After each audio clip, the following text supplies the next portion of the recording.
Good morning to all of you out there. Welcome to the program agenda. I'm your host, Cito Beltran, thanking you for joining us this morning. It's a Wednesday. It's January 11, 2023. And I thank you for being subscribers of Cignal TV, viewers of One News, and of course for following agenda on channels 8 and 250. Maraming salamat din po sa mga kababayan who watch us via Facebook, on YouTube, live or replay, and of course those who watch our replays in the afternoon. Maraming salamat also to PLDT Home Fiber Optic Internet, Mr. Marco Borlongan, for supporting the program. Hindi po sila advertiser, sila ang ating technical wind beneath our wings, okay? Because wherever I go, I look for a place that has PLDT Home Fiber Optic Internet because I am sure that I can broadcast from that location. Okay, so in case you're wondering, why do you habitually start by saying thank you, thank you, thank you? You know, ladies and gentlemen, many of us have lost, forgotten, or no longer practice the art of saying thank you, as well as saying I'm sorry. Okay, sa Friday po, basahin niyo yung column ko in the Philippine Star where I start with the topic of apologies because we need to revive those things in our culture.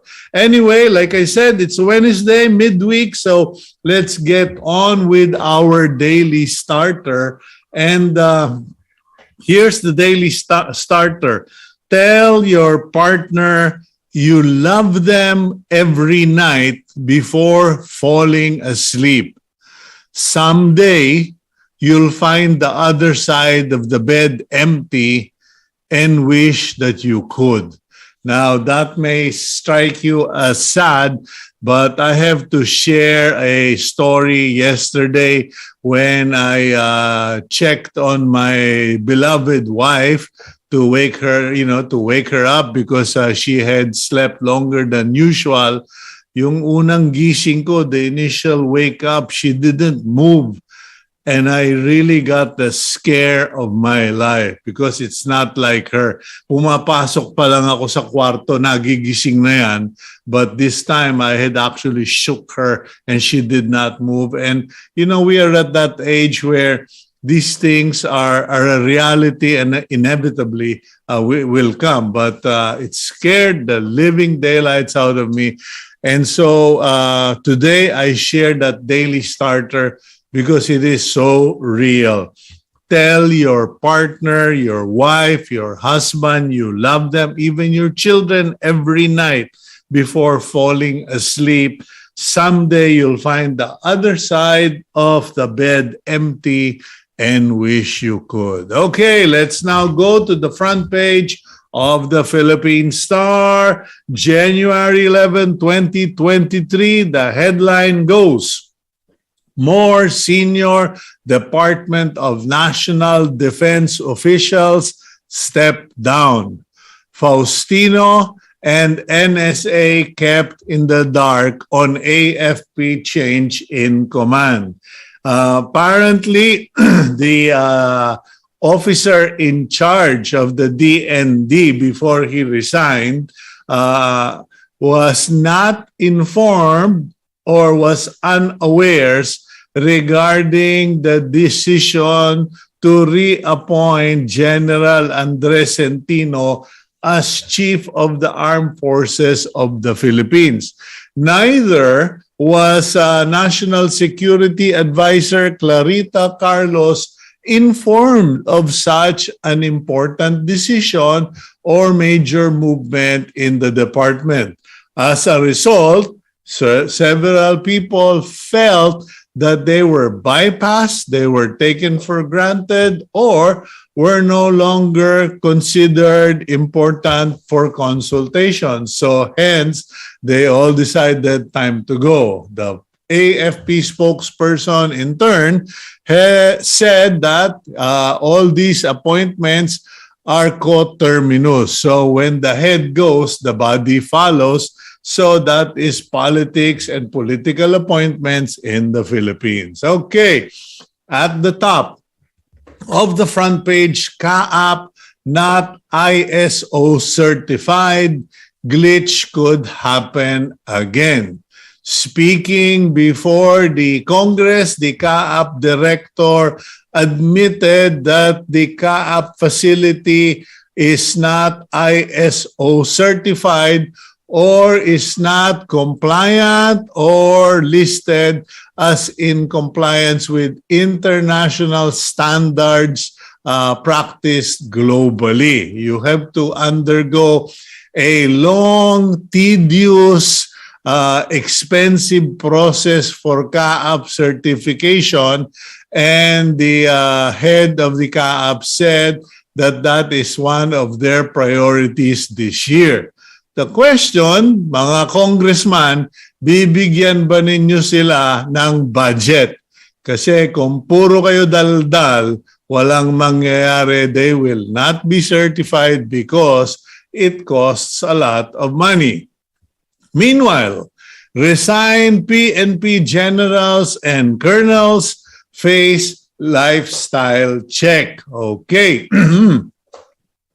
The senior of police officials who tendered their courtesy resignations in response to the call from the Department of Interior and local government to submit their resignation will be subjected to a lifestyle check according to PNP Chief General Rodolfo Azurin.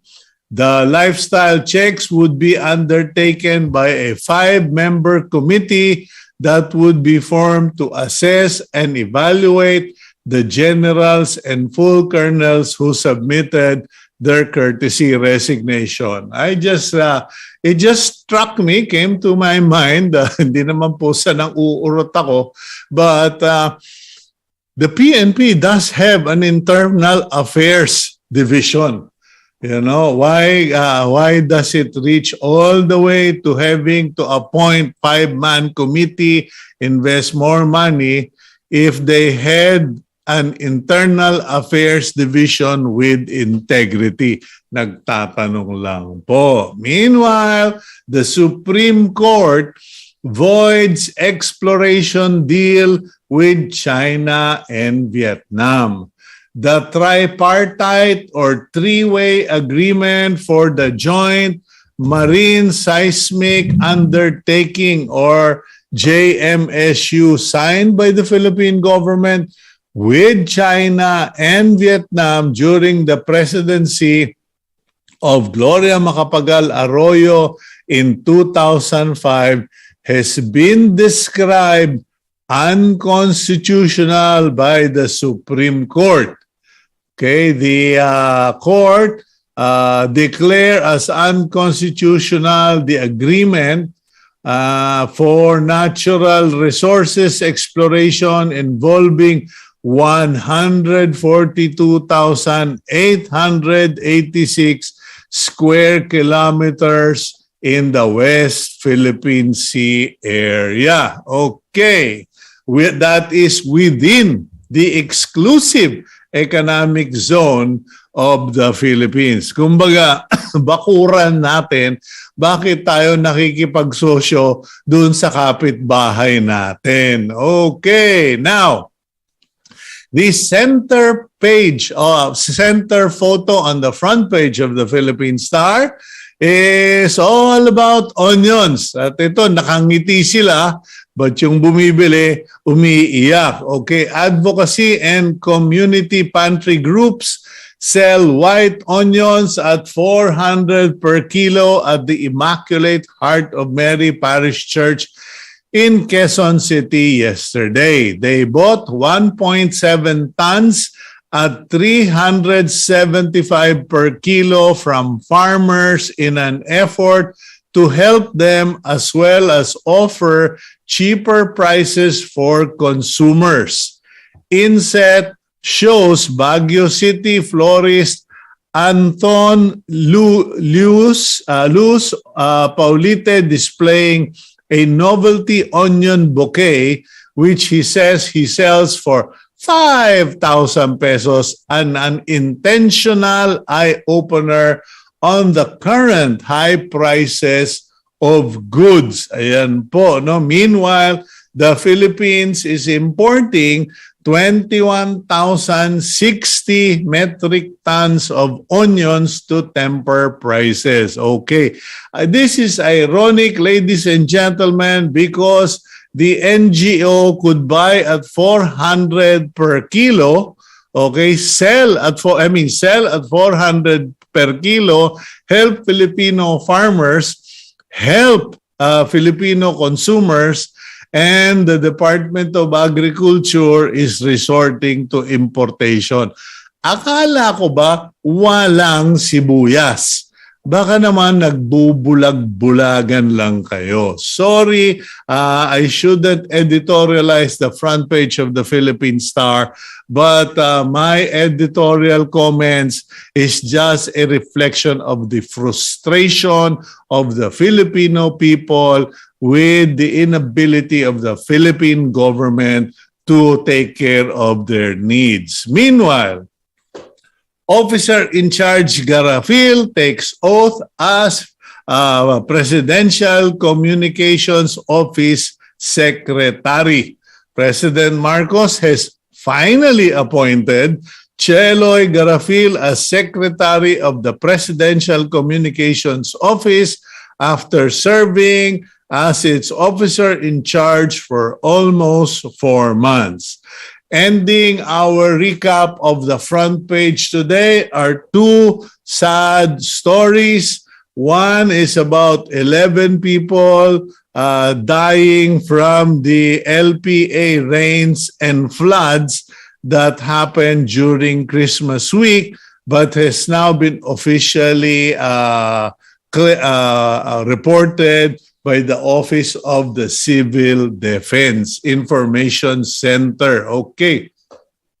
Yun po, no, nakakalungkot. While we were all celebrating Christmas here in the Luzon and Visayas area, there were people who were drowning, suffering, because we tend to forget, because it is so far out of sight, out of mind, that during this time of the year, floods happen further down south. Last but not the least, a smash up on Shaw Boulevard leaves 10 hurt. Ayan po, nagkaroon po ng banggaan dyan sa may Shaw Boulevard involving 12 vehicles, 8 cars and 4 motorcycles in Mandaluyong City. Ayun po, naka-Land Cruiser daw po ang showed that a Land Cruiser was traversing Sheridan when the accident happened. Kumbaga, yung pababa, siguro nawalan na ng diskarte yung driver. Okay, so that about wraps up the front page of the Philippine Star.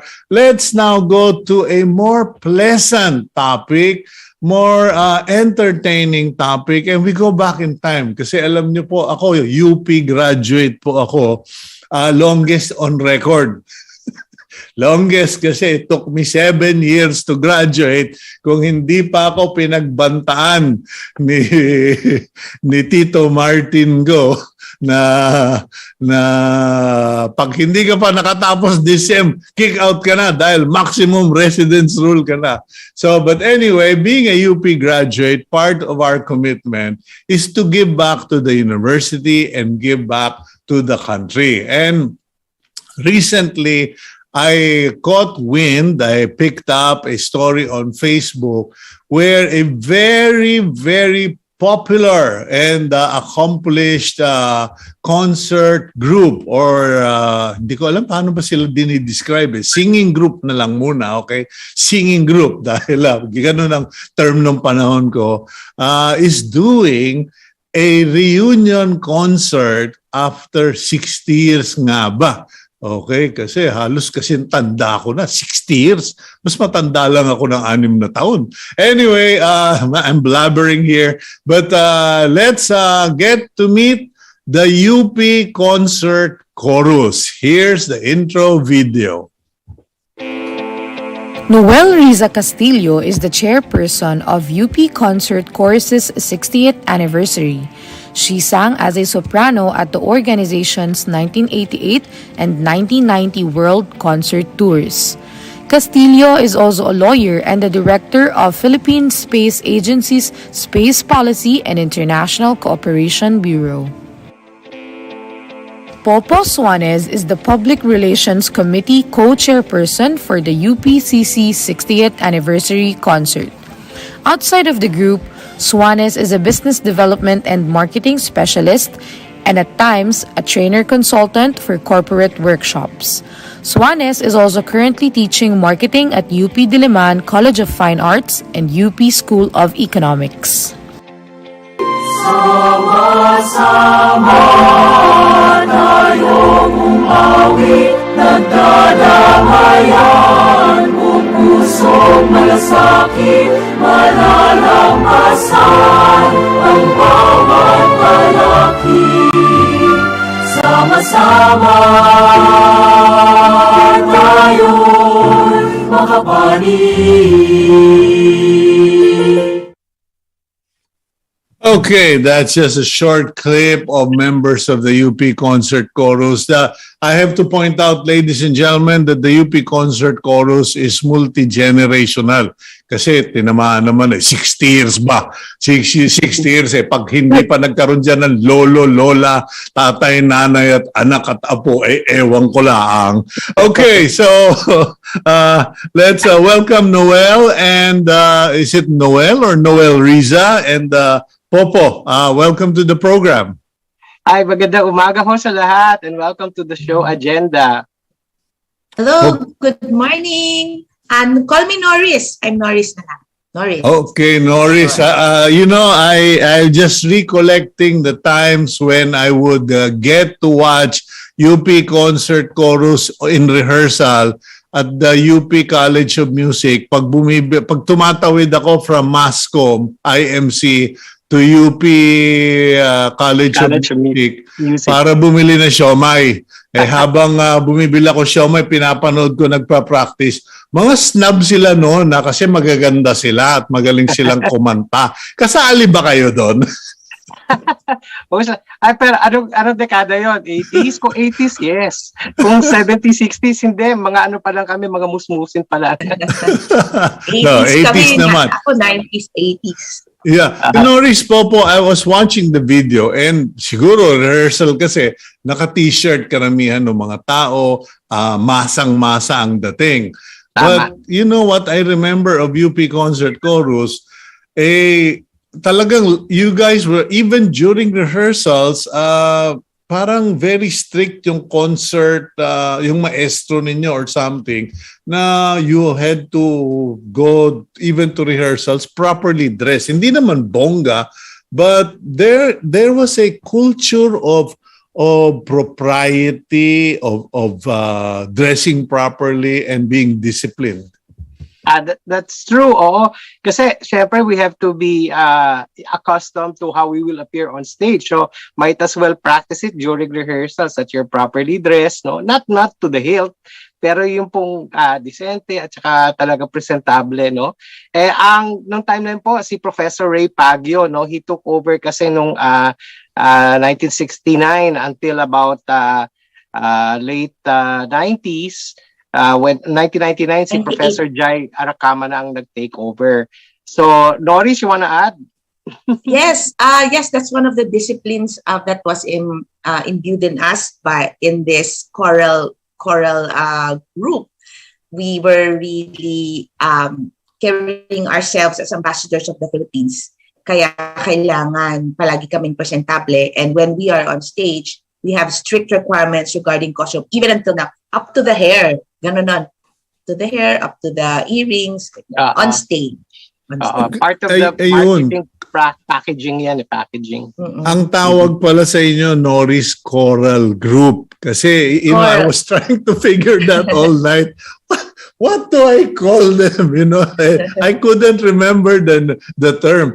You are a choral group, but why does the note include na you are a competitive choral group? Because during my time, you guys sang mainly around UP and some events, important events nationally. And from minsan-minsan nadidinig ko, uy, buti pa yung mga concert chorus, nag-abroad, nakabiyahe. Totoo yan, pero Kuya Cito, kailangan mag-solicit kami on our own for the expenses for the trips, no? And of course, there's a collective effort, but there's also an individual effort. So, it's not really a walk in the park. Baka akala ho ng iba parang subsidized totally, no? Ayun. And competitive because, di ba, we competed in international choral competitions in Europe, mostly in Europe, no? And then, yeah, Norris, we joined festivals as a group. We joined festivals, represented the Philippines in choral competitions, won some awards. Excuse me. Mhm. And that's how we operate as a group. So hindi lang siya talaga pure performing. There was also competing, and we brought home a few honors for the country also. Even in locally, we have been elevated to the Alumni Awards. Lifetime Achievement Award. Lifetime Achievement. Lifetime Achievement. Okay, now, how long, we're celebrating 60 years dahil, sabi sa akin, may concert, 60-year concert ng concert chorus. Now, for those who aren't familiar, where did this all begin? Norris, actually in the 1962, the president, I think, of UP then was Carlos P. Romulo, no?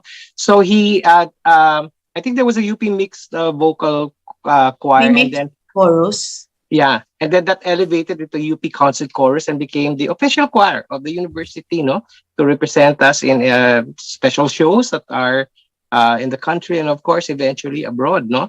And then that time was also sina Dean Ramon Santos, Rosales, Aurelio Stanislao was also a coach, and okay, and then in the 70s nag-take over na si Professor Ray T. Pagio, no, and pretty long time, parang 3 decades pa yon, 70s, 80s, 90s, no, up to 98. That's right. Parang natatandaan ko, in-award na yata yung 1 square meter nung lobby ng UP College of Music sa kay Ray Pagyo. Tinituluhan na. But Kuya Cito, we're so proud, no, because in the 60 years, syempre, ang daming alumni ng UP, no. We have produced national artists like, of course, well, not necessarily just as a member, but also as part of the family to coach or to teach us. Si Dean Ramon Santos, national artist. Si Professor Ryan Cayabyab, no? And then, of course... Dahan-dahan tayo, Popo. Sino itong mga na-produce ng UP Concert Chorus na mga bigatin? Can you repeat? So, Dean Ramon Santos, no, who's a national artist, but he's retired already. National artist for? Music, no? For music, as well as Professor Ryan Cayabyab, na kilala ho natin sa pop world ngayon, no, ng maraming choirs and maraming performers. Then we also have Ryan Cayabyab, no, mga kaibigan, hindi po totoo nakakambal ko si Ryan Cayabyab. At kung pwede lang po, wag niyo akong lapitan at sabihin, pwede ko bang turuan kumanta yung anak niyo? That has happened twice. To think of it. Then we also have yung tenor ng bayan, si Nolin Cabahug, di ba? Yung noon sa isang gamot na for the throat, siya yung sa advertisement noon. Then we have, of course, the funny lady, Nanette Inventor, also known as Doña Buding sa Madame. Nag-concert chorus din si Nanette Inventor? Yes. In fact, they appeared in a movie in the 80s, yung Kakaba-Kaba ni Mike De Leon, di ba? And then we have other names like, of course, Eber Bartolome, world-class soprano Evelyn Mandak, Joseph Alfindo of New Minstrels. Baka may ma-miss out si Popo sa dami. Oo nga, sa dami. But Norris, ikaw, sino ang natatandaan mo or who are the people who became quite famous or achievers who came from concert chorus? Of course, in other fields naman, there's Kata Inocencio, In Mhm. broadcasting. newscaster. Also in the field of law, there's Attorney Gancayco Balasbas. She's also Balasbas Gancayco.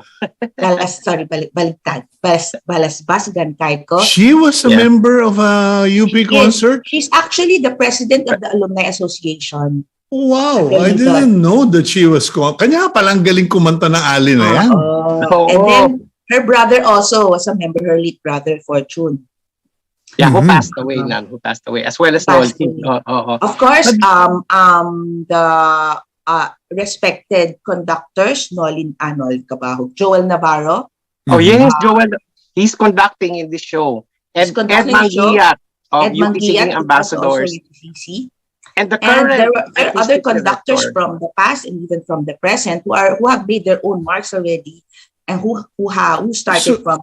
So pero yung pagko-concert chorus, ano ba yan? Parang sideline. Because listening to you, all the people you mentioned eventually moved on to become celebrities or big names in entertainment, in music, in media. But how did you guys? How does one manage that? Because sa UP, they don't care what your talents are as long as you pass your subjects, you pass your exam. Parang gusto mo magbiyahe sa Europe at magtralala? Sige lang, siguraduhin mo lang, pakakapasa ka, kung hindi, i-DQ ka namin. Totoo naman yan. Totoo. And how did we manage? Sige, Popo, go ahead. Like, joining concert chorus was like joining any club or organization in the university. Yes. So you have to do time management, of course, your studies, and of course, or extracurriculars. Kasi we believe naman the saying that, all work and no play, or all study and no play, makes for a dull person. So it adds to the development of us as not only as individual academics but also as sociable beings, Mhm. And if we had the inclination nga to sing, ayan, and to dance, because nga pala ang UP Concert Chorus po is not just a straight-laced kind of choral singing, but we do choreography. So ayun po. We actually pioneered that. I know that we pioneered that. Choreographed choral singing. What do you mean choreographed choral singing? Kasi all I've ever known of concert chorus was you were a formal chorale. That's true. You sang in the classicals or in pop, but yung choreography parang hindi ko yata inabutan yun. When was that introduced? That was introduced during the time of Professor Pagyo. Yeah. 70s pa lang. Oh, 70s pa lang, yeah. Oo, So oo. that's what that's the Benchmark? different performances of the different mark that UPCC brought to Yeah. the choral performing world. Ngayon, Tama, marami Kuya ng groups Cito. na ganun. But Kasi exposure namin, ang alam namin nga sa choral, especially Europe, talagang stiff and formal, So Yeah. we kind of broke ground and we said, does it have to be like that? Kasi naman, Asian culture, Filipino culture, masayahin tayo So we took, of course, the guys in the 70s took a risk by introducing choreography and it worked. People liked it. And so it became parang the benchmark. Basta UP Concert Chorus, may kasamang dance moves yan. I think Correct. sa ngayon, they call it show choir. Parang ganun yata. I'm not so sure, but I think Mhm. that's how they the modern term for it. Okay, but how does one become a member of the UP Concert Chorus back then or up to now? Meron pa rin naman hanggang ngayon, di ba? May process yan. I think it will still, it still remains the same. No mga time namin. You start as a Auditions. trainee. Of course, you audition. But the audition is really during my time. I think ngayon din naman, ang ginawa lang sa akin ng pinakanta kong Bayang Magiliw ni Professor Pagyo. He was on the piano, tapos pinakanta-kanta ka ng notes doon. I think he was just making sure that you can carry a tune. Maybe. Yes. I'm not so sure. I'm not a music major. And then, so there's a trainee process, a trainee period. You have to complete there. Meron kang required performances. You have to learn the songs, learn the choreography. Of course, the usual in college groups, diba? May sign-up sheet, signature sheet. Make sure, pasilmahin mo yung alumni dyan, ganyan. And then after you all complete the process, ngayon, in recent years, alam ko pinatupad ng time ni Professor Jai Sabas ngayon, they have a concert staged by the trainees. So the trainees will stage their own concert, singing the standard songs of Korus. So they will be rated there. And when you pass all of that, and then you become a member. And then another process na naman yung pag-join ng international course. There are songs to be learned, choreographies to be learned, funds to be raised, so that you can. Let's go through those details after the break. We'll just do a quick break, and when we come back, what is the experience like being or auditioning? Kasi people keep telling me I have a voice. Pero sabi ko, itago na lang natin yung boses ko. Okay, and I don't know, where do you guys get the courage to do this? I mean, is it scary? Is it fun? Are there people born with the talent? Or, not everybody can be a chorus. Okay, we'll be right back here on Agenda.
Okay, welcome back to the program, and we were just having a funny moment during the break because I don't know, Norris, is Ryan Kayabyab watching right now? I did plug it to him. Okay, but apparently I don't know what the historical fact is, but some people are saying Ryan Kayabyab was never a member of Concert Chorus. Many people thought he was a member of Concert Chorus, but a lot of people are saying he was always around Concert Chorus. He was always around and arranged many songs for the Concert Chorus. Yes. Very close to Professor Pagyo. So, yun. Okay, so very supportive. Historical na lang kami ngayon. Yes. Kumbaga, family sila. Okay, going back to our conversation, Norris and Popo, you were saying that there are auditions held annually ba yan or every sem for the Concert Chorus? Yeah, I think every year. Depende. Ewan ko. But it could be also every semester. But more than the frequency, I guess it's the process also really of auditioning. Kasi minsan, bukod doon sa simple singing o bayang magiliw, merong instances kasi that they want to explore also your ability to sing in a harmony. Ibig sabihin yung may apat na boses, SATB, soprano, alto, tenor, bass. So gagawin nila, apat kayo, tig-isa SATB, na after learning a few bars of a song, makakantahin kayo. So medyo may kaba factor doon kasi mag-blend ba kami o hindi, no? Sa isang kaba factor 'yun, ano? What usually is the song that is used for the testing?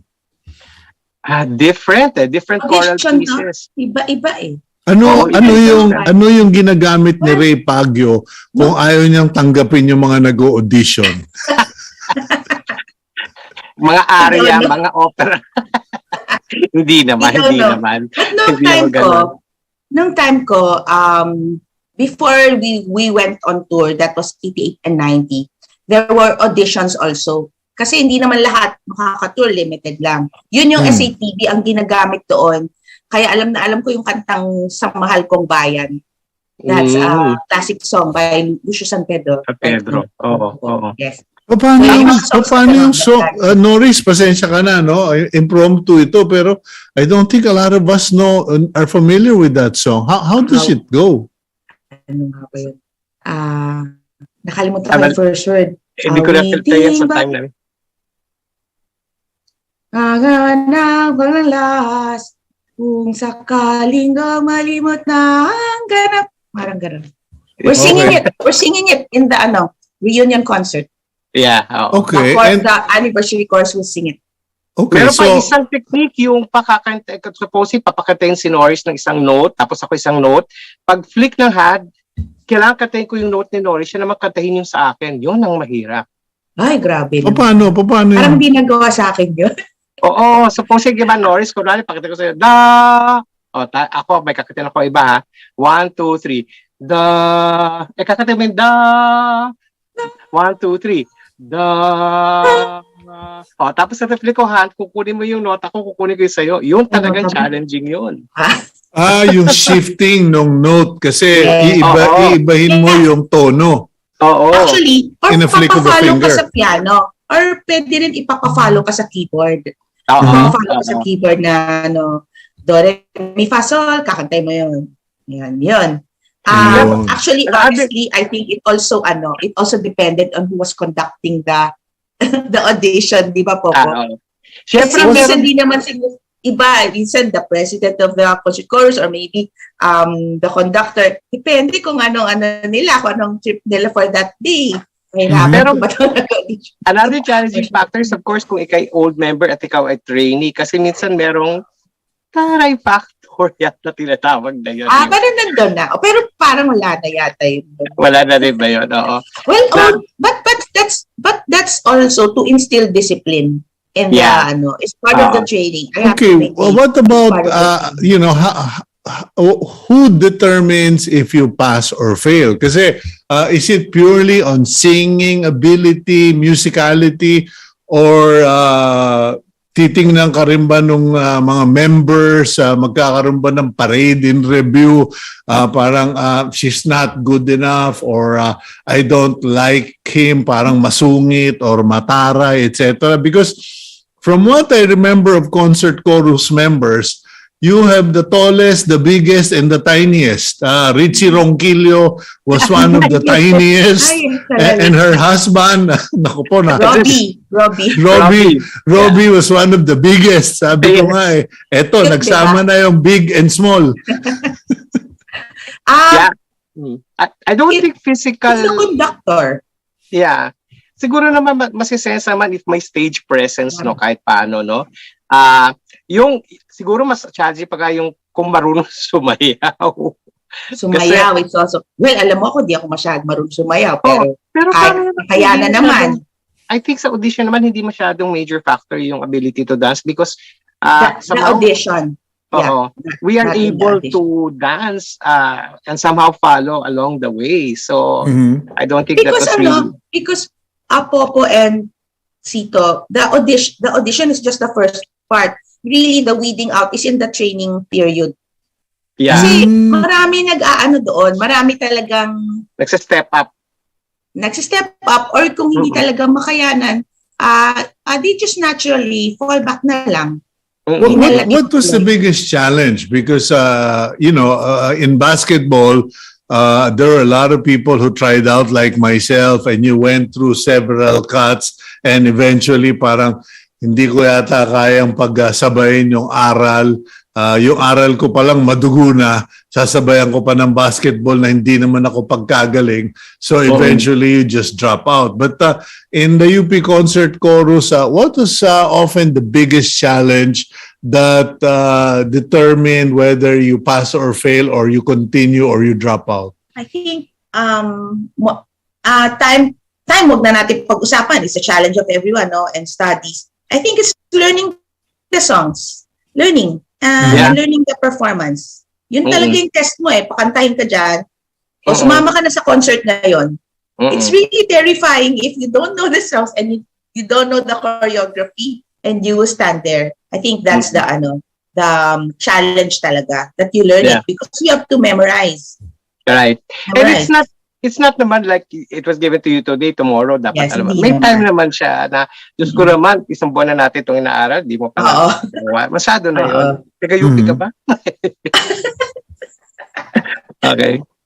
Okay, now so you eventually are cut off or you step up, you move on, etc. What are the perks to being a member of UP Concert Chorus? The perks. Well, ikaw, sige po. Yeah, definitely. Of course, the opportunity to appear in very important productions at our stage, not only in Manila but in other places of the country, and of course internationally. No, so I think that's one of the big, if not the biggest perks. No, as regards academic perks, I don't think there is really much. Like they will give you. Are there, Norris? Yes, nung time nung son ko who was member 2015, hindi pa libre ang tuition nun sa UP. Meron sila nung binigay na grant, yung OICA. That's the Cultural Arts Office of UP. As long as they fulfill this grade requirement and they can show that they are a member of an official performing group of UP na kasama yung UP Concert Chorus doon, libre yung tuition nila per sem. So meron din pala, no? Meron din. Time, wala pa. That was, nung time na wala. Well, that's a major step up. That's a major step up of UP because that is recognition of culture and arts, and you're actually funding people with talent. Now, the question is, when I look at the video, mapuputi lahat eh. Wala ko nakikitang mga from the socialized level. Ika nga, sabi nung panahon ko, socialized ang UP. Were there discoveries from the far-flung areas, provinces, yung kumbaga mga bagong salta na naging star? I believe so. Oo, parang siguro maputi lang because syempre naglalagay ng makeup, pero madami din brown-skinned and all that, no? And members do come from provinces, just like UP takes on many students, not just from Metro Manila but from provinces. So meron din may mga Ilonggo sa group, may mga Ilocano sa group. Di ba? May si UD ba iba nagyayabang si UD bago siya magmadrigal. So there are baka nakikita lang kasi uniform na kami on stage kaya nagble-blend na siguro yung whiteness, rub off yung whiteness into each other somehow. But yes, we're definitely a lot of well represented. We should say that. Well represented. Okay, now let's go to the upcoming concert. But before I ask that, do you have any idea how many members have come in and gone on with the UP Concert Chorus? Kung pagsasamahin ang listahan of all the people who became members of UP Concert Chorus, do you have a rough estimate how many there are? Doris, probably 3,000 to 6,000 if there were at least 50 to 100 in every year of the concert chorus, no? So, it should be approximate in that range between 3,000 to 6,000. Okay, if you have... Yeah, Norris? Well, for starters, during the 60th anniversary, we are already 200 performers. Wow. Yung mga alumni yon and current members who are joining the concert represented each decade. 200 na yon. Yun lang yung na-reach out namin. Maraming lilipad from the US. Maraming lilipad. So those who are coming are 200 performers. So you have 200 performers on stage, and chances are there will be at least 1,000 or 2,000 of them in the audience if you are going to hold it in a theater that can sit that many. A UP theater, pasensya na, no, matagal-tagal na ako, Norris, hindi nakatapak sa UP. Magkakasya ba kayo dyan sa UP theater na yan? O baka kayo-kayo lang ang magko-concert sa dami ninyo? Hindi naman, hindi. Ilan ba yung capacity ng UP Theater, Popo? I believe nasa 2,000 plus 2,000. reckoning. We're from not the- expecting only UPCC alumni or members who will be watching. There are also our friends, loyal supporter families, ang aming supporters, at ang those who are fans of the UP Concert Chorus. So unfortunately, all the members and alumni of UPCC cannot join the concert because for some reasons they are not in the Philippines most of the time. So yung 200 na yon, they will be performing not everybody on stage all at once at the same time always kasi the performances will be per decade. Pero merong lahat-lahatan. Yan. So, siya. At ang UP Theater ngayon, Kuya Cito, bago na siya. Bagong renovation. Bagong renovate pala. Now, in this digital age, are we to expect that there will be concert chorus members who will be performing online or digitally? Kasi parang, sabi ko, malamang at malamang may online pang kasama yan. Not to my reckoning. Una yung time zone difference. So mahirap, no? And then of course also the challenge. And besides kasi like in Zoom, hindi ka talaga pwedeng sabay-sabay na singing, hindi nagja-jive yung bandwidth. So baka yung isa nakabuka na yung bibig, yung isa sirado pa galon. So they're showing now a virtual performance by the current members. Ganyan lang. Mga ganyan yung pinoproduce. Pre-tape, baka ma-pre-tape, pre-recorded. Ganyan. Pero for the concert to be when you guys see performance like that, no, yung mala TikTok as they say, compared to this group that's doing the sway and the ballet type of movements, do the older batches tend to think, ano ba yan? Actually, kami older batch. Yeah. In fact, nung rehearsal nung Sunday, of course, yung dekada 60s, 70s, no? Nando si Ma'am Becky, sabi nga niya, pwede ba akong gumamit ng baston? sabi ni Direk, opo naman, no? We recognize the what do you call this, the differently abled generation. So, Needs. Oo, so may mga ganung factor. Siguro pagka 70, syempre medyo sway-sway na lang, hindi talaga Taas kamay. somersault, wala nang mga pero yung current batch, the works ang dance nila. Yeah. But okay, so Popo, you mentioned rehearsal. So I suppose you Norris, are you performing also? Yes. Okay, I suppose you already know the retinue and you know the lineup, the program. But what's in store for those who want to watch or will be watching? Is it going to be emotionally designed for emotional triggers, down memory lane? Kasi lagi may concept di ba? Hindi lang yan concert. Ano yung concert concept? Yeah. Definitely, it's really a melange of the best songs of each decade. Yung mga numbers that they really enjoyed and were truly enjoyed not only by them but by their audiences, no? So like in dekada 80s, no? Yung pong mga OPM era ho yan, di ba? So yung mga songs ni na Ryan, ni na mga kung sino-sino yung mga famous composers at that time. OPM medley. Oo. So, ganun. Merong happy, meron ding what do you call this, yung makabagbag damdamin. Oo, lalabas ho yun. Oo, not and it to is worry. song per decade. So what is that decade known for? What genre of music? Yes. So and we have the performances range from classical to pop. Yeah. Ganun So yung Filipino songs. So it's really different genres of music, different there's something for beats. everyone. Yeah, different emotional beats. So it's really, there's at least one song will probably hit a member of an audience really well. No, we're sure of that. Ay, nakamute ka. Yesito, nakamute ka.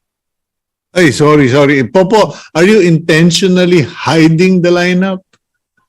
Of the songs? Yeah. Oo naman, para merong what do you call that, kilig factor. Ano ba Surprise. yung mga kainin? Oo. Kasi baka mamaya pag alam na nila, sabi, narinig ko na yan. But even if narinig niya, we're doing it in a style, in arrangements that are really, Arranged. great. Yeah, great. Dami rin kasi most of the arrangers also contributed. So they combined jazz with pop in one medley. So you really have, a smorgasbord, ang luma ng term, no? Okay. But how do you cover 60 years of music, 60 years of personalities and talents? How long is the concert? Is it going to be a whole day? Mga 2.5 hours. Actually, that's what we did first when we were planning this concert. First, we set the lineup of songs. So we asked each decade batch, what would you like to sing? And then we have a music committee composed of our music conductors, that would be Jai Sabas, Joel Navarro, Ed Mangiat, and also other conductors in the membership, to make sure that each decade will be singing a song that will represent their decade. Tapos nakatahiyan until the current batch. Yeah. So storyline will be moving around this selection of songs. So, and then of course at the end, when everyone sings together, we've chosen songs that are anthemic, tsaka nationalistic, and also for the romantics, meron din mga choice songs also doon. So may time limit. May time limit. Okay, but kasi well, that's good, no? That's good to hear, because some people are worried, nako, baka dekahon na mga music selection, baka mamaya puro na naman Broadway yan, etc. etc. Or baka puro English na naman yan. Okay, so halo-halo talaga. Okay, now I'm curious, will every batch or decade be represented by a celebrity? Kasi, di ba, parang kada batch may bida eh. I don't know. Popo, are you and Norris from the same batch or different batches? Different batches, but ako 81 early 80s. Si Norris was in the latter portion of the 80s. Yeah. And, okay, now, Norris sa batch mo, sino yung bida? Sino yung nag-shine out, who shone out that, or, rose up na galing talaga nitong kabatch namin? In my batch, 80s, naku, ang dami, too many to mention. I have batchmates who became members of Miss Saigon casts. Baka hindi ako ma-mention ng names. Pero, and some of them are in other fields also. They have achieved established status in their fields. Okay, so having said that, will there be parang batch solos, or kumbaga during the presentation, during the concert, one person will be stepping up and biglang si Popo o biglang si Norris, etc.? Depends on how the performance was arranged. Like for 80s may ganon, but for the others hindi, because we're really performing as a choral group. Kaya the focus will be on the choral singing. There will be some solo spot numbers for sure, pero within the decade performance. Yeah, okay. Now, medyo I will ask the team, Gab, to please flash the poster of the concert. Now, is this going to be a one-time event? It's going to be February 4, 2023, 5 p.m. at the UP Theater. What are the chances that it will be a one-time event, or there will be repeat performances? Because I remember yung ages noon nung nag-concert sila, people weren't sure kung tatanggilikin, biglang inabot na ng COVID sa repeat ng concert. Well, as planned, we only have one night, no? Again, because some members are flying in from the US, no? And so the chances that they can, perform again like kung frequent baka mahirap. But should that happen, I guess the group will be able to make adjustments so that even kung wala yung mga nasa abroad, we will still field in people if should there be repeats of the show. Yeah. Mhm. We have to mention pala that that the beneficiary of the concert is the Dean Ray T. Pagyo Scholarship Fund for That's true. Advanced Studies in Music. Yeah, so Yun pala yung beneficiary. sana masuportahan nyo kami if you buy tickets which range from 300, 500, 1,500, no? 2,000 also. This will be a big help in also contributing to the Dean Ray T. Pagyo Scholarship. So, to make sure that we continue to develop talents, no? That the choir or the music scene, especially the choral scene, can enjoy and benefit from. Okay, now whose idea was all of this? Kasi I mean, does the UP Concert Chorus always stage concerts every significant year, like 25th anniversary, 50th anniversary? Kasi sabi ko parang 60th, parang hindi tumama sa 25, 50, 75. What's significant about 60? We do have regular performances. We do stage reunion concerts sa milestones. We had one in 50th, 2012. We had one in 58. So sinasabi ng mga tao, ba't kayo mayroon 58? 58 So that was in 2020 before the shutdowns happened. 2020, we were the last concert siguro, and we received an Aliw Award for that, Best Concert Performance for 2020. 58 and then 60th. We said, I don't really know why 60th. What? It's such a good number to celebrate. And actually, 60th was 2022. Minove lang namin to 2022. I also overheard from the more senior members na para bang, kasi if we wait for the 70th, baka yung mga tuhod natin nun broken na. Kaya sabi nila, hindi na ma-achieve yung choreography, vocal choreography type of packaging. So sabi nila, we might as do it. 60 naman is a milestone also, di ba? So ayun. Don't delay. Pero yung 58 talaga, bakit nga? Pero ang tanong nun, why not? Sabi, why? Why are you having a concert on your 58? Alam nga naman, sagot natin, kasi magkaka-pandemic. Di natin alam. Okay, but what about the current batch? The current set of UP Concert Chorus, are they out there performing or because has COVID ruined it all? They had to make adjustments during the time of the pandemic. Of course, school was online. They also had online na lang. They produced online content. If you go to their page, the UP Concert Chorus page, you will see their performances online na ginawa ng mga batang ito. Such a talented batch. And we're really proud of them. And they are joining us. They are also part of this 60th concert.